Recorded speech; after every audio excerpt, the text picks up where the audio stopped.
Well, thank you very much for having me in. I really appreciate the chance to come here and speak, and I look forward to some Q&A.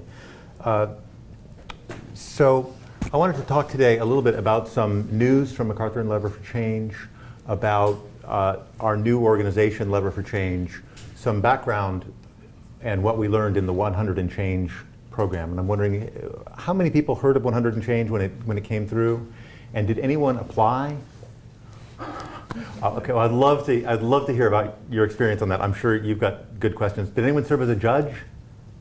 Okay, and then move on from that to some of the context, why we are approaching grant making the way that we are, and then since this is sponsored by the Office of Open Learning, some thoughts on openness in grant making and how can the field of philanthropy benefit from a more open ethos than it's had. So the big news is that registration opens Monday for the next round of 100 and Change. So this program, this award will be of $100 million. We'll make the decision about 10 finalists late in the year, and we'll make a selection in 2020. So we'll make a single large award at that level. Applications in the next round of 100 and Change are due on August 7th. And we also have some other competitions underway now. This is because we have spun up a new organization called Lever for Change. Lever for Change will operate the 100 and Change program, but it also runs other prize competitions like the Chicago Prize, which is sponsored by the Pritzker Traubert Foundation, the $10 million development prize in Chicago. You can read more about it at our website, www.leverforchange.org. And if you're surfing now, I encourage you to take a look. You may get other ideas and questions. So Lever for Change was founded this year. It has funding from MacArthur for the next 4 years. We are building a public asset that is designed to serve both donors and nonprofits.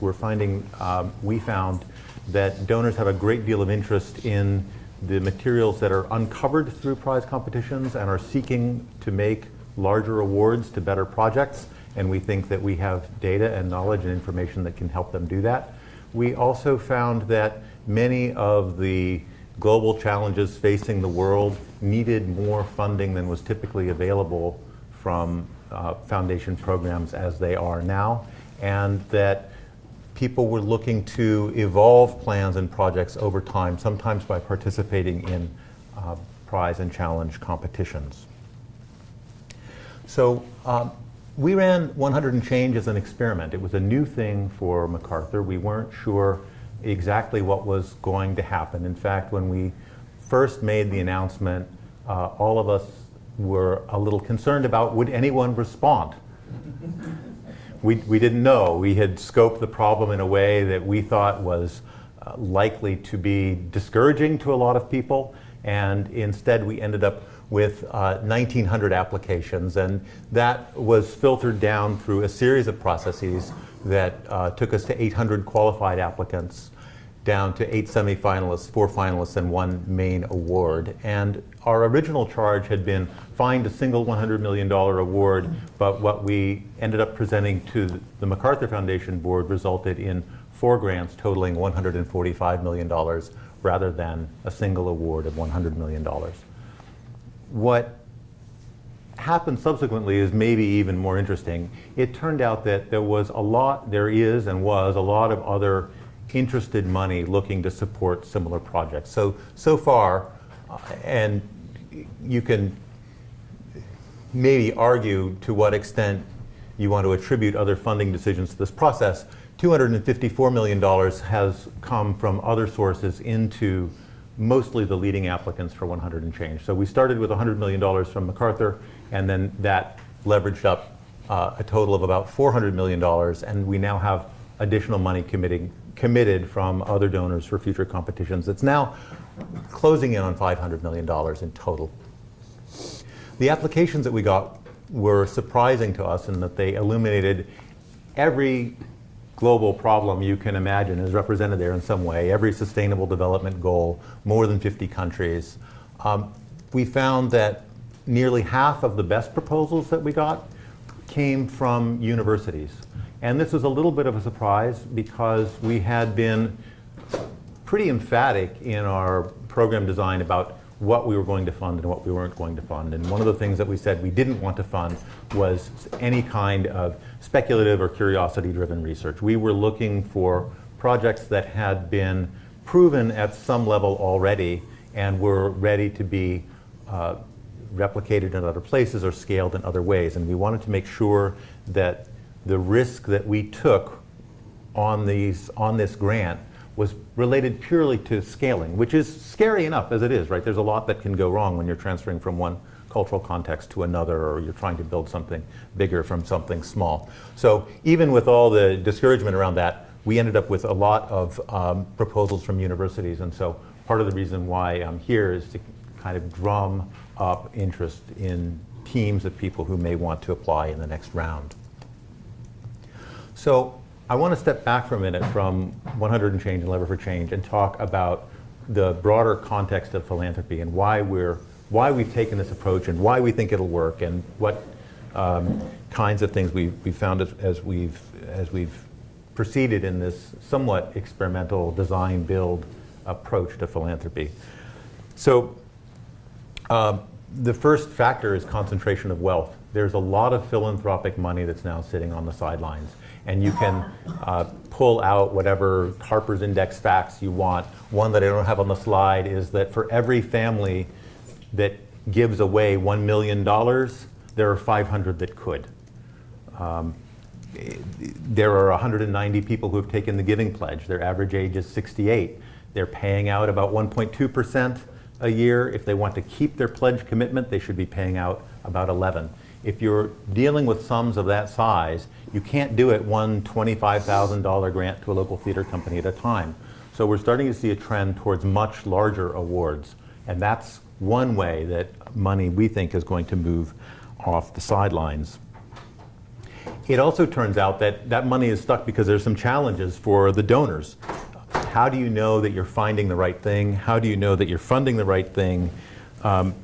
What if you are now of an age where you want to think about your legacy, but you don't want all your money to go to staffed foundations? There have been some unfortunate turns of events where donor intent was not preserved by an institution, or where people feel that their money has gone to fund a bureaucratic organization rather than something that directly advances science or the public good in some way. So we're pursuing an approach that's based on larger awards and open processes and funder collaboration, and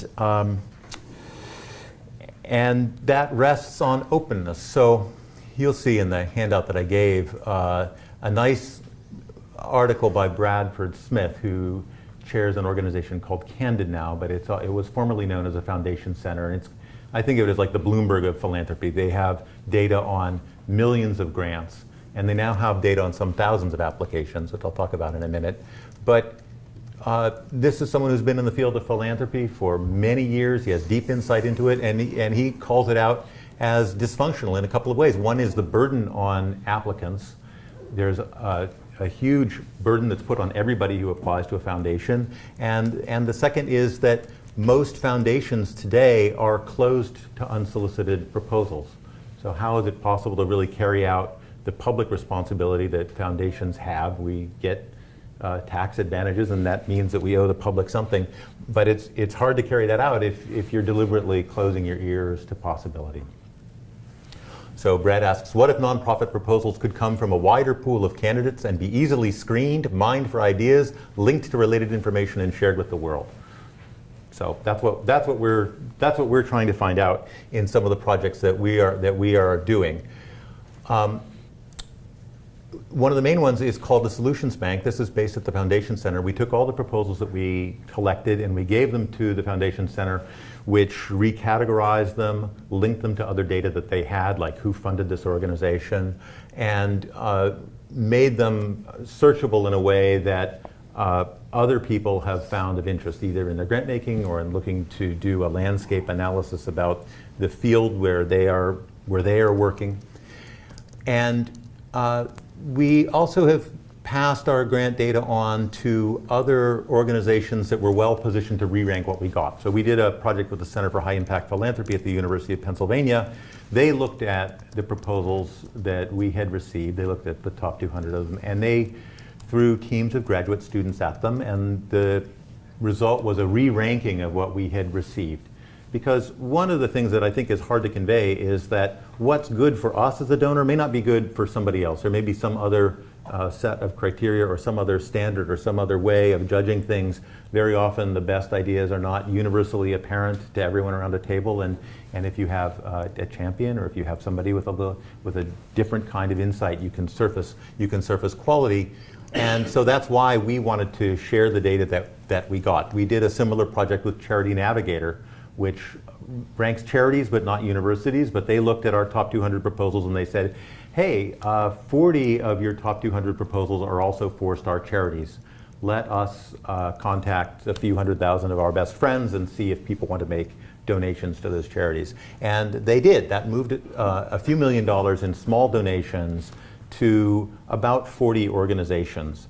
And for us, I just add this as a footnote, that's a big deal because we're constantly thinking about what do we do with the people who don't get the $100 million award? How do we give them something that's of value? Why would you participate if you don't get it? I would say almost as a personal note, if you want to try bad conscience, try turning down 1,000 proposals to save the world written by people that are more dedicated and smarter than you are, and it will keep you up at night, I guarantee it. So anyway, the Charity Navigator project was a way of crossing our data with another data set and making a set of new insights into the grant system. We've done some similar work with the Stanford Center on Philanthropy and Civil Society, and we're looking in our next round to get better at exposing the data that we have. There are some challenges to that. The first one is applicant response. So we can describe this process in two ways. One is, let me show the world that you applied and that we didn't fund you. Nobody wants that. So we don't say that, right? We say, let us show the world that you applied, that you were one awesome project among many other awesome projects, and we will put you in front of other potential donors. Everybody wants that, right? So then there's a balance of what do we disclose to interested potential partners and donors. I think we've worked that out reasonably well, and you can see that reflected in the Foundation Center data set, what's there. But it is a challenge because we want to, on the one hand, be candid about what we have, and we want to, at the same time, give people control over what they present about themselves in some way. A second challenge to openness has to do with reviews. So very often, reviewing process is contingent on getting a frank appraisal of a project or a principal investigator, and you can't get that if you don't promise some degree of confidentiality. So while on the one hand we're making open grants, on the other hand we have to handle the information that we get in a responsible way, and there's a balance there. A third challenge is noise. So the vast percentage of proposals that we got were interesting and high quality, but there's some that aren't, and what we present has you kind of, I think people mentally take an average of the quality of data that they're looking at, and so what do we do if among a series of great ideas there's something that just that doesn't fit? It's hard. It's a little bit hard to manage that fairly and in a way that doesn't disadvantage some of the proposals that are really ready to go. And then the last is legal issues. There are concerns about how personal data is managed. What we did in practice was have very explicit upfront terms and conditions of participation in which we made it clear that this was something we were going to do. We actually stepped back from what we could have done. But those were four challenges around openness. The other part of this talk is Q&A, and this was the part that actually excited me the most, but worried me the most too, because I've known Peter for some years, and he tends to extract commitments and confidences from donors and to ask questions that lead to intemperate responses that shouldn't be videoed. But all that aside, I'll sit down and see if we can take questions from the audience and with Peter. Thanks. That was the timing is just extraordinary of your visit to MIT today, given that the competition opens on Monday. Yes. So thanks for coordinating that. We know of your work as a writer, as an activist, a change maker, a thinker outside of the boxer, and a real friend to progress everywhere. However, Mr. You boys, funders like you have come under scrutiny, Yes. some, by the likes of Stan Katz, David Callahan, Larry Kramer, one of your own, in fact. We'll talk about him in a minute. And most recently, Aspen Institute bad boy Anand G, whose new book on philanthropy is subtitled The Elite Charade of Changing the World. He speaks of efforts, including perhaps even some of these, as measures that protect elites from more menacing change. Much of what appears to be reform in our time, he says, is in fact the defense of stasis. So is there an index that we should build to measure, like the elite discomfort quotient, the like irritable elite syndrome or something? How would you know that you've moved the needle in structurally meaningful ways? What noises of pain do you need to hear, in addition to the noises of joy that you hear from grant recipients? Yeah. Let's start with an easy one, Peter. Yeah, I just lobbed that one over. So those critiques are certainly making the rounds, right? People read them and they think about them, and I think every institution you've heard of has certain defensive reflexes and is, on the one hand, eager for insightful criticism that can be acted on, and on the other hand, reactive against being misconstrued in some way. The argument here, I think, could be made sharper if you look at what domains are being addressed. So there are something like 80,000 foundations in the United States, and you could find, let's say, a whole series of opposing funders, and you could find, I don't know, a gun rights organization and a gun control organization, and you could say, and you could meet with the boards of each of those, and you could say, wow, we're doing awesome. There was a school shooting today, and the votes are still ours in Congress, right? Or you could say, hey, we finally made progress on some state level regulation for scrutiny. So which elite, Right. which domain, and which funder, Yes. I think would give you different answers about that. Any comments to that? Mr. Smith? Jeff, as a fundraiser, I welcome your comment about larger gifts being the answer to the problems of the world. I really welcome that. Applaud that. What was the conversation like at your foundation when you decided to give away $100 million in one fell swoop? And did you consider $10 million or $25 million? What was that like? We certainly talked about that. There were a couple of considerations that we had in mind. So one was that there really are organizations that are ready to absorb and use that much money quickly. There's not a huge number of them, but there are organizations that are ready to do that. And they don't have a lot of options. And there aren't a lot of funders that are willing and able to do that. So in looking for our best function or the best use of our resources, we look to what's the gap and what can we do. So that was one reason for doing something at that scale. And there is an element of conventional wisdom that says, well, why don't you build things in stages, and why don't you have that $100 million, have a set of them come later after people have shown that they can spend $25 million responsibly. And we felt that the answer to that had to do with openness, that we could consider the philanthropic ecosystem as a whole and consider that as the source of these staged interventions. So that was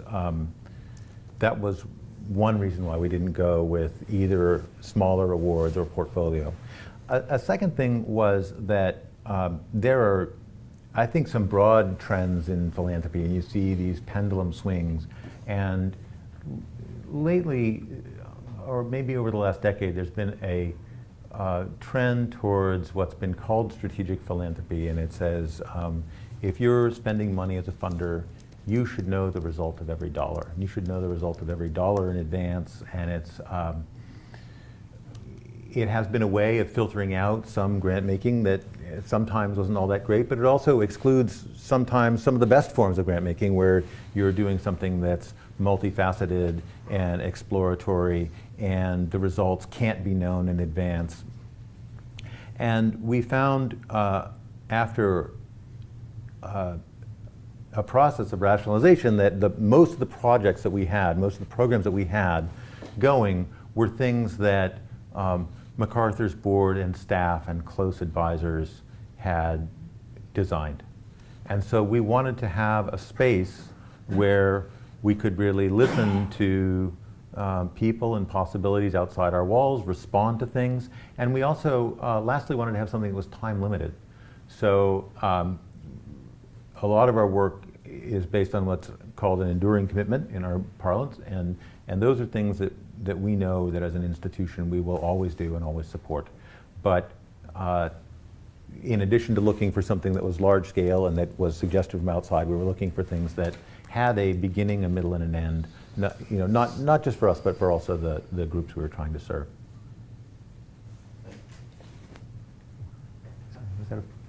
Hi, I'd be curious to get your opinion on partnering with the government sources of funds to further R&D, because in their new book, Jonathan Gruber and Simon Johnson make an argument that the real kind of transformative knowledge is really generated with taxpayer money, and that regardless of wealth, the private sector really is limited in its capacity to fund a lot of transformational research. So have you thought about how can you combine these two streams of funding, government and philanthropy, in a way that you can really kind of empower the new generation of scientists, create knowledge that really going to help us face the challenges that are coming ahead? Can I add a Yeah. question to like also the private sector, because $1 trillion is a lot of money, as you've identified. Even Tom would go to a meeting for $1 trillion. But like the world GDP is, I don't know what, 80 trillion, and all the money that exists in the world on top of that, thousands of times, hundreds of times, thousands.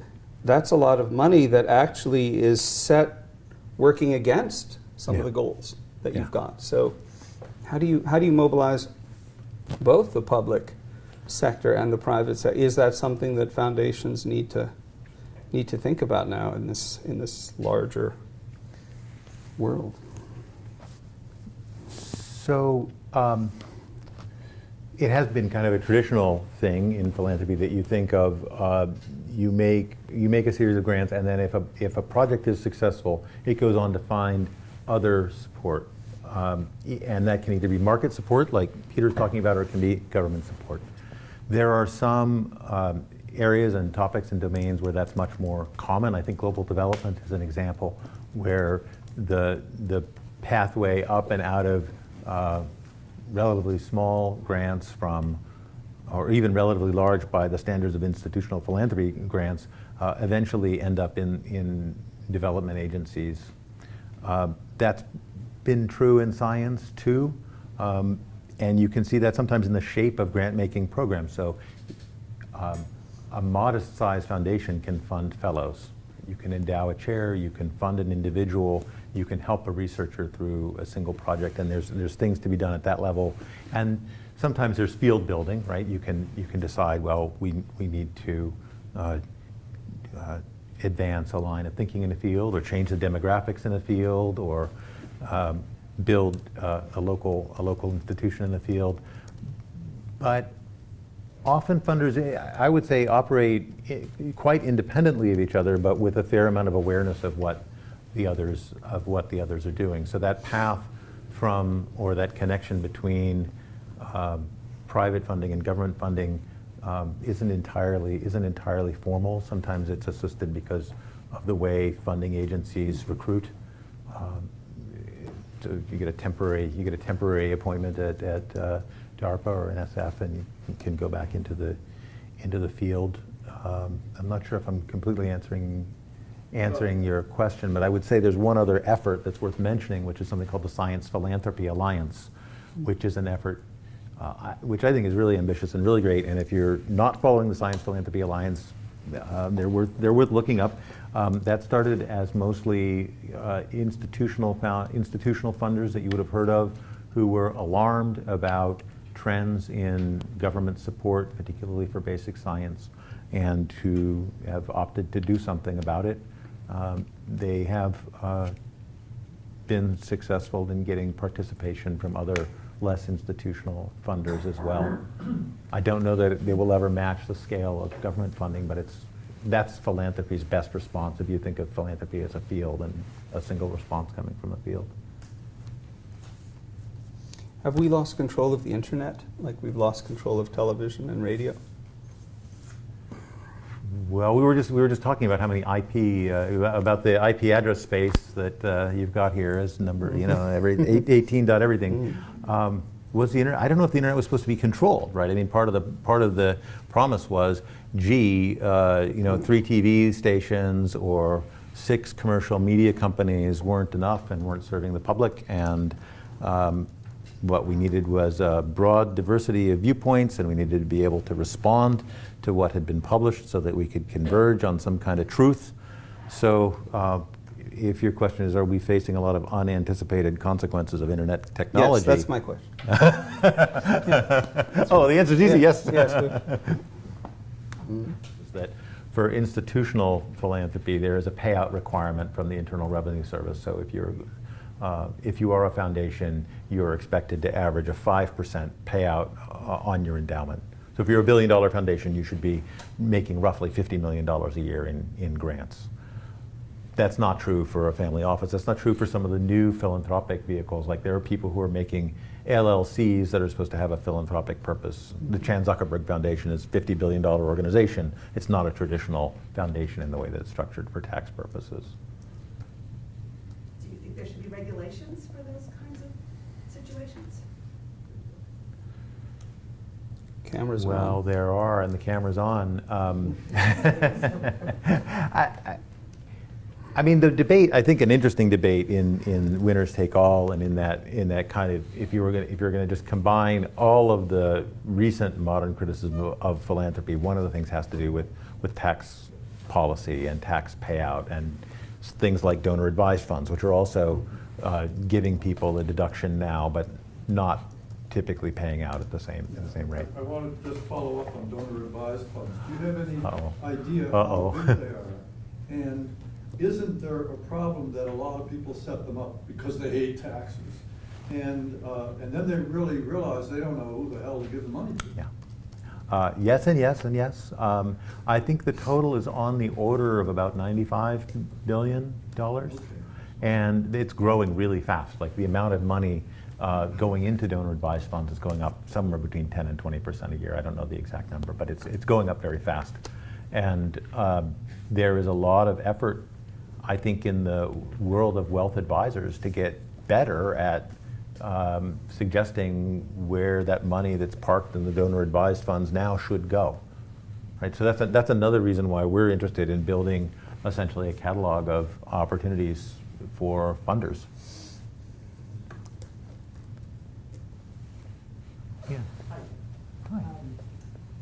two-part question connecting it back to MacArthur.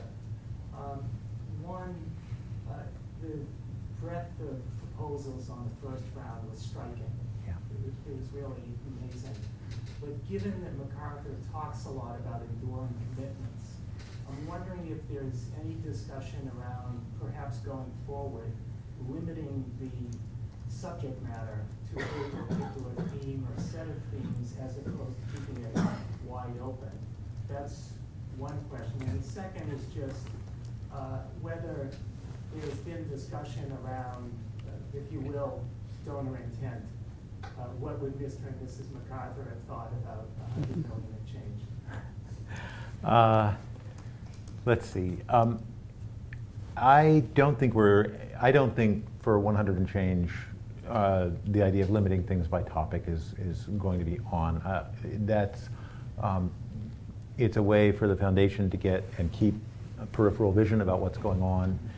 It's a way for us to learn. It's a way for us to better serve the donor community. It's a way for people to find each other too. When you think about limiting the topic, a reason to do that is you don't want to burden unlikely applicants with the work of filling out a proposal that they're never going to get money for, and that is a real issue of foundations and funders externalize costs. I'm not going to get the number exactly right. It was a study of an EU funding program that gave away $5 billion, and the estimate was that when you looked at all the forms and all the applications that would-be grant recipients had completed, it was about $2 billion. So, $5 billion went into the world, $2 billion came back out of the world in terms of in the form of clerical labor. So we don't love that and don't want to be a part of it. But there are also some positive externalities that we're tracking and learning about. So one example, it was a hurdle in 100 and change, but we looked for collaborations between institutions, and we didn't look for hand-wavy. I think there used to be a term of art called Barney agreements, which is I love you, you love me, but there was no substance. So we required people to submit completed, legally signed and certified memoranda of understanding. You couldn't just say, well, I have a project that I'm going to work with MIT or I'm going to work with Harvard and I have interest from Harvard. That was not sufficient. And it turns out that a lot of organizations and lawyers went to work and formed collaborative projects that had other payoffs, either for that organization or for their field. Regarding donor intent, John D. MacArthur was a very bright, charismatic, unconventional person. If you read some of his biography, he was known for a while, I think, as the billionaire bellboy. His method of interacting with people was to sit in the coffee shop of a hotel that he owned in Florida and listen to people come and pitch him on business deals. He was concerned about being known as a philanthropist because he thought that he would be approached by everyone with a bad idea and asked for money, and he didn't like that. But if you had a business proposition for him, you could come in and you would have to pay for your coffee. And what he said in forming the foundation was, I made the money, now you all figure out how to spend it. And so the intent of John D. MacArthur is, I think, and Catherine T. is reflected in the board and in the board decision and in the board. And so it's a self-renewing board, and that's been MacArthur's answer to that donor intent question. My guess is that he would love some things and dislike others. That seems pretty natural. But I think he would like the exploratory aspect of this. Can you talk a little bit about the decision-making process in terms of how many people are involved, and do you even use any type of artificial intelligence to read out sure. the 1,900 applications Yeah. you've gotten? Yeah, so we had staged review, and this is a great question because it gets to what we are looking for, the process and what we're looking for. So so when you think of that funnel, the first thing that we looked at was did the applicant actually follow the directions that we had provided, and it turned out there was a surprising number of people who had difficulty with that, and that was partly because the directions were complicated and our requests were exact.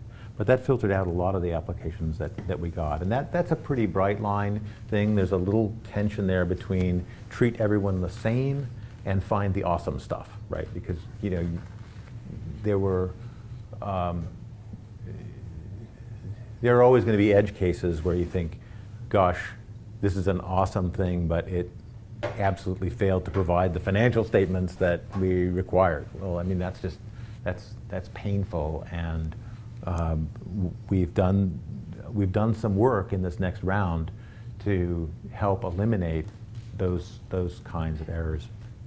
The second screen, which was we recruited a lot of very eminent, very broad, generally wise people from I want to say again more than 50 countries, many different disciplines, broad diversity of expertise and broad diversity of demographic data or demographics,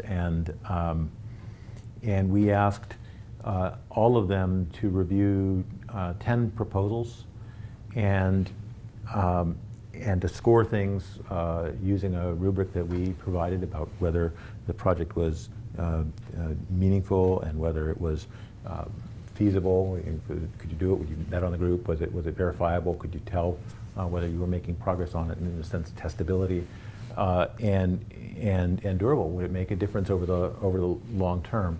So we collected comments on those criteria and numeric ratings on those criteria. We fed the comments back to grant applicants. That was another reason to participate. If you want 5 smart people to read your idea in detail and comment on it, well, submit an application and you can get that. We then did something that I would give an organization called Common Pool credit for. So Common Pool is an organization that runs prize competitions, and they normalize the scores. So if you submit if Peter and I each submit an application, and Peter gets all the easy judges who are nice, and I get all the hard judges who aren't nice, and then you use that to rank order things, that's not fair. But by having each judge complete multiple reviews, you can begin to look at how 2 judges, let's say Peter is the hanging judge and I'm the nice guy, or vice versa.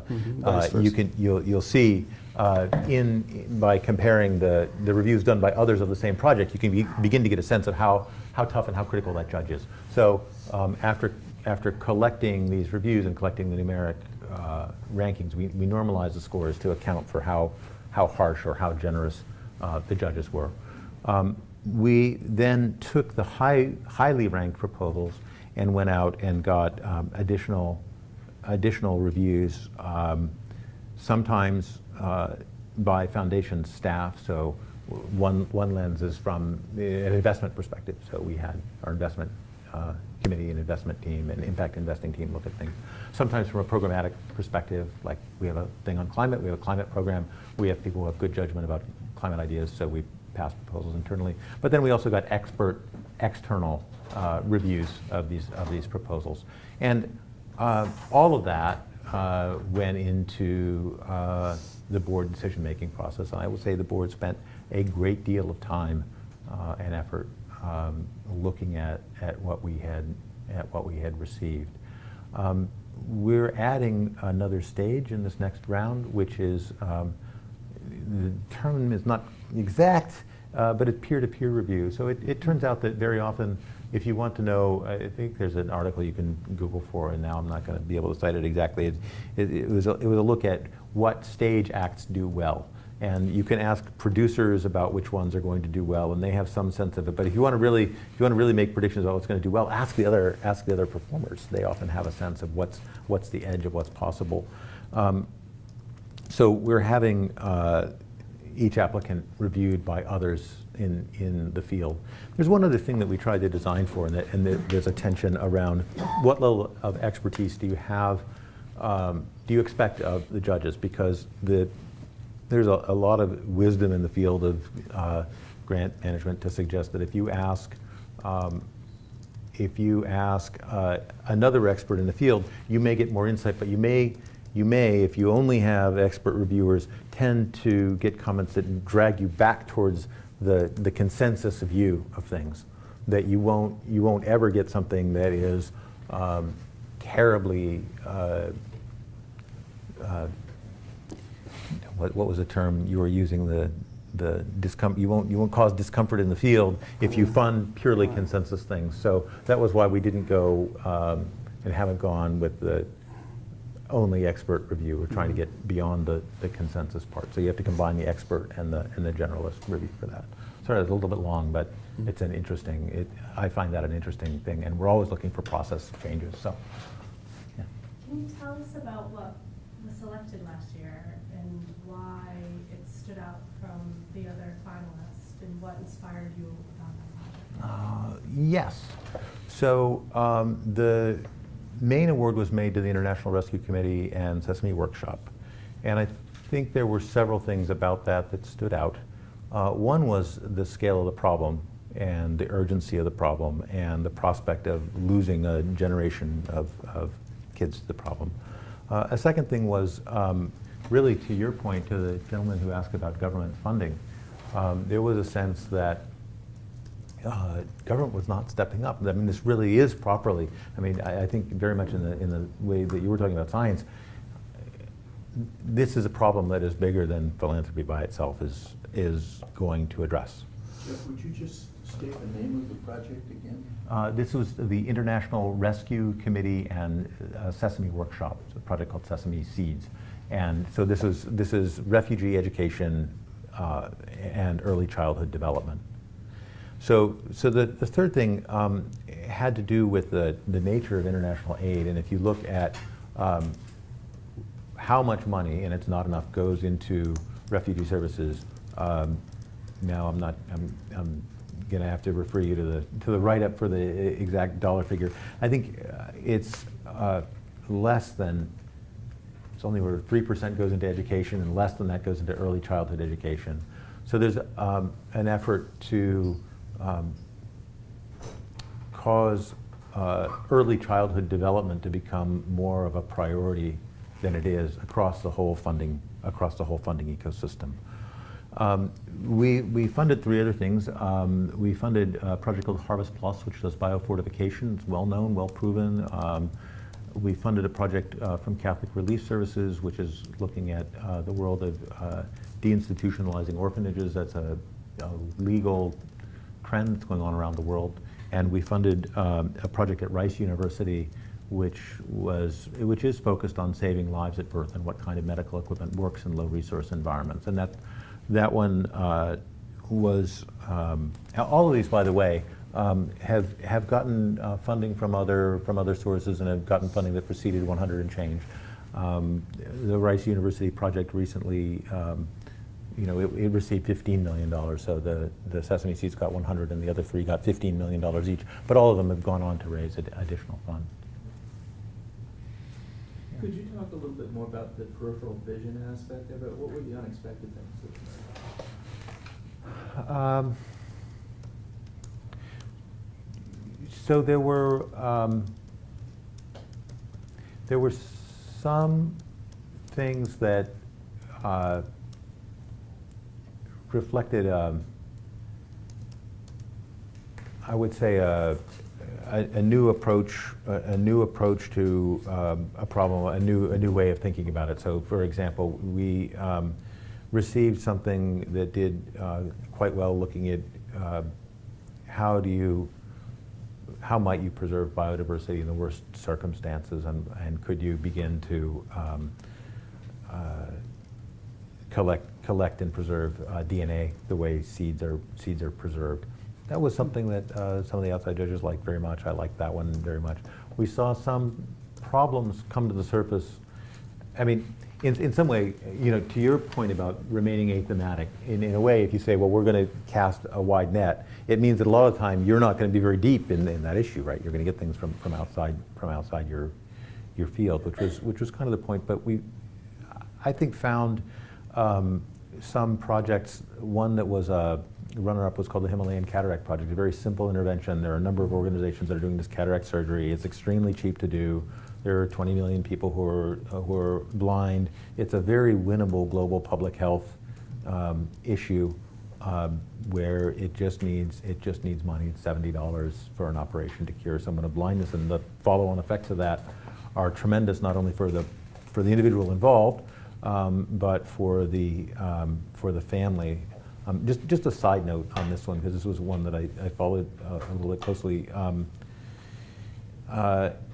It turns out that there are a bunch of people sitting around conference tables who decide what becomes a sustainable development goal. And a lot of the world of development funding now is driven by the priorities in the SDGs. And there were some things that fell off the table that were really close to making it into the Sustainable Development Goals, but didn't. And this is an example of one that didn't, a health issue that didn't quite make it because blindness wasn't regarded as life-threatening. It might shorten your life by 30%, but hey, it's not going to make it into the level of SDG. And so there's a whole, I think there's a raft of problems that haven't all been identified that that don't quite make it into the rank, and therefore maybe get underinvested rather than overinvested. The other thing around that that's interesting is to see how causes are prioritized. So there's several projects out operating now to prioritize global needs, and it's interesting to run your thumb down those lists and see. It's sometimes surprising which interventions a set of economists might believe are the most important, or a set of ethicists. One of the challenges that I'm facing in the program that we're trying to fund here at MIT, has been funded before by a government, is that it is a generative program, meaning that it generates ideas, then the ideas themselves can solve the problems that are being kind of channeled into the pipeline. So foundations, I've heard that they focus on kind of end targets, endpoints, or program, challenges, and then you're going to solve poverty, you're going to solve this, and water. Whereas, funding a program that allows people to think about the challenges differently, so you can get actually the tools so they can then address the problem. So it's kind of a meta layer of solution finding. Is basically off the radar of the philanthropic organizations. Is that true? Is that changing? I think that's a harder question even than the one that Peter was throwing at me. There's a lot of debate about how to do philanthropy well, and there are a lot of people that tell you that they know.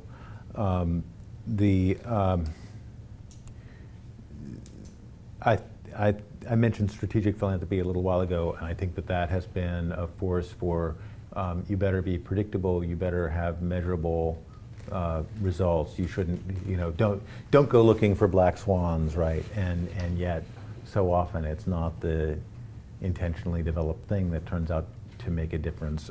It may be, you may see different reactions among different types of funders. You may find that an individual patron is much more open to risk than an institution is. You can frame that. There's another robust discussion around risk in philanthropy. So one version of what philanthropy is risk capital for society, and so. But then you get people who have different views of that. You can say, well, yeah, there's so little of it, we better be extra super double careful to never waste a dollar because there's so little of it. And then you can have other people say, well, you're never going to make a difference if you have only a little bit, if you're not betting on the things that will have really outsized, out of scale returns. And I guess I'd just go back to, there are 80,000 foundations in the US. They all come at this a little bit differently. Finding finding someone who's willing to be a little bit more blue sky in their approach is kind of everyone's dream. It's not futile to try to do that. But you can probably qualify your prospective donors pretty quickly with that sort of screen and look at the risk tolerance that they have. You've had a full day at MIT. I understand you might even come back.